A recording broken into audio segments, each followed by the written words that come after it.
Narito tayo ngayon upang matunghayan ang nakakakilig, napaka-sweet at talaga namang nagtitrending na istorya ni Kuya Arjon at ni Ate Angelica.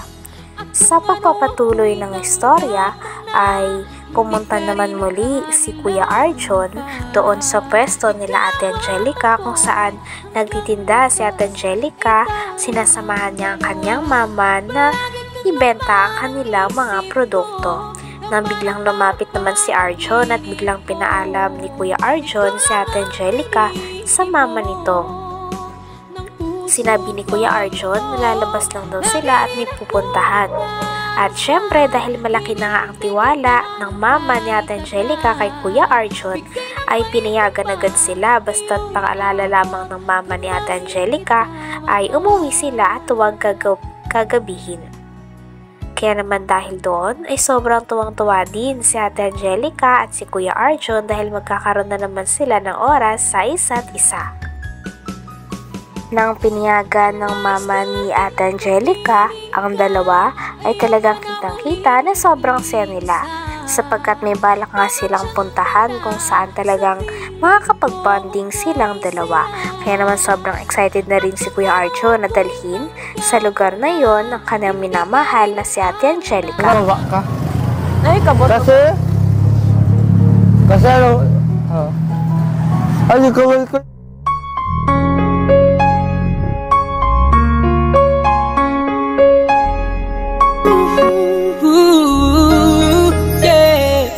When it is Tawa ka. papayat ka mo. Oh, Stress sa'yo. Oh! Alam mo, hindi ako ayak ng tumawa ka. Ay, kabot. Kasi ano, ay, kawal ko yawa ka mo. Kala mo, content lang ito. Ano ka nag-a-ayun? Excited na ako maka-GF. Jeep, agad. Mag-aral ka muna. Tama ko nga naman. Mag-aaral muna. Mag-aral muna. Para kapag naggajowa ka na, may papagawa. Maganda ba? Wow, naka-cover photo na ako. Oh! Ay, cover photo. Uy! Sorry. Habang papunta na sila ay kapansin-pansin naman ang sobrang pagiging sweet ni Kuya Arjon at ni Ate Angelica sa isa't isa. Kapag tumatawid nga silang dalawa ay talagang magkahawak sila sa braso. At kaya naman kinilig talaga si Kuya Arjon dahil sa tuwing tumatawid sila ay hinahawakan siya ni Ate Angelica. Kaya naman todo din ang kilig nito. Hanggang sa naglalakad na sila papunta sa kanilang destinasyon ay nakakapit pa rin si Ate Angelica kay Kuya Arjon. Kaya naman si Kuya Arjon ay talagang hindi na naitatago ang kanyang kilig sapagkat nagiging close na talaga sila o mas lumalalim na ang pagiging close ni Ate Angelica at ni Kuya Arjon sa isa't isa. Nang nakarating na sila doon ay grabe nga ang hangin dahil ang lugar pala na gustong puntahan ni Kuya Arjon kasama si Ate Angelica ay isang beach. Gininaw nun ng sobra si Ate Angelica kaya naman kitang-kita natin kung gaano ka-gentleman si Kuya Arjon dahil binigyan niya ng jacket si Ate Angelica. Buto ko eh. Nalagatok yung buto mo. Oo, nalagatok yan. Nakusa. Pumulog. Para naman ako dito taga-alalay. Para tayong si Jack tapos si Rose. Ah, yung sa Titanic. Oh, meron ka ba? Sakto.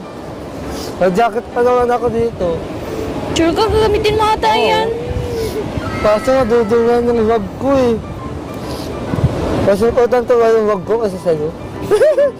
O sa akin, kasi important to siya. Kasi kailangan kita eh. Di ba? Ano na, meron ka na. Baka ako na. Bawa mo na? Ano ang kit mo? O di. Ito na ang oras. Para ang wala ko na sa'yo ang paliwaga ang jacket. Hindi lang asawa ko. What? Di ba? Oo. Awi ko. May galit ka yata sa akin ah. Hindi!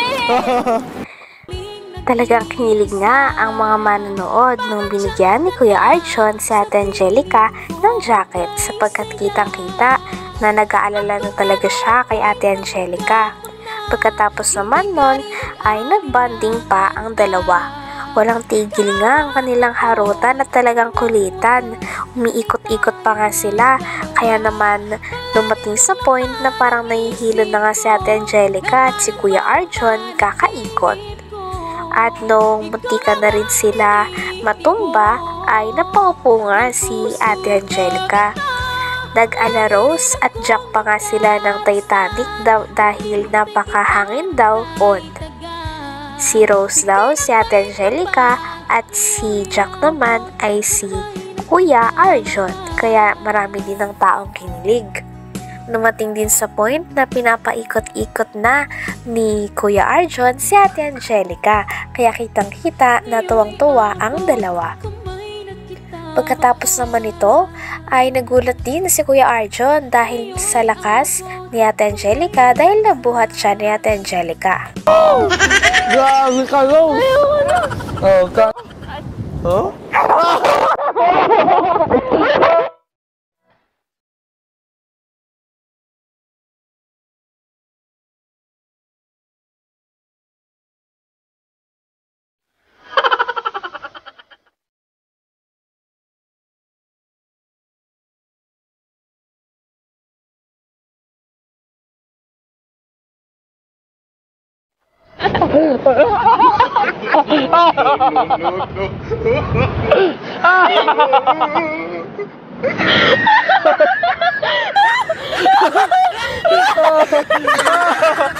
Ang sakit!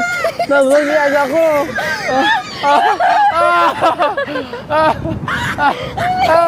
Sorry! Ang sakit ng buto ko! Dahil ko sa'yo kulog! Tara na, Arjon! Sobrang akong nag-enjoy kanina. Oo nga! Pasensya ka! Kaso, napagod. Oo! Pasensya ka na! Natulog tayo ah! Ang sakit! Ang sakit ng ano ko! Nanakang ko!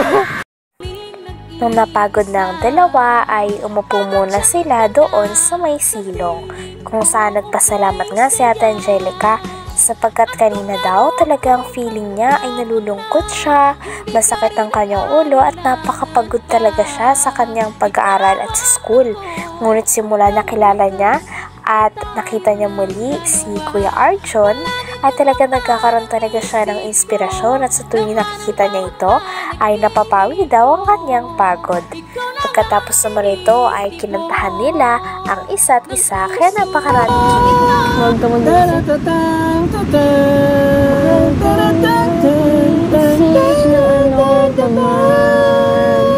Wag na paliwanag mo'y di na kailangan. At kahit ano pa ang iyong nakaraan, mamahalin kita maging sino ka man. Mahal kita! Basta't mahal kita! Iniisip nila ay hindi mo mahalata. Mahal kita maging sino ka man.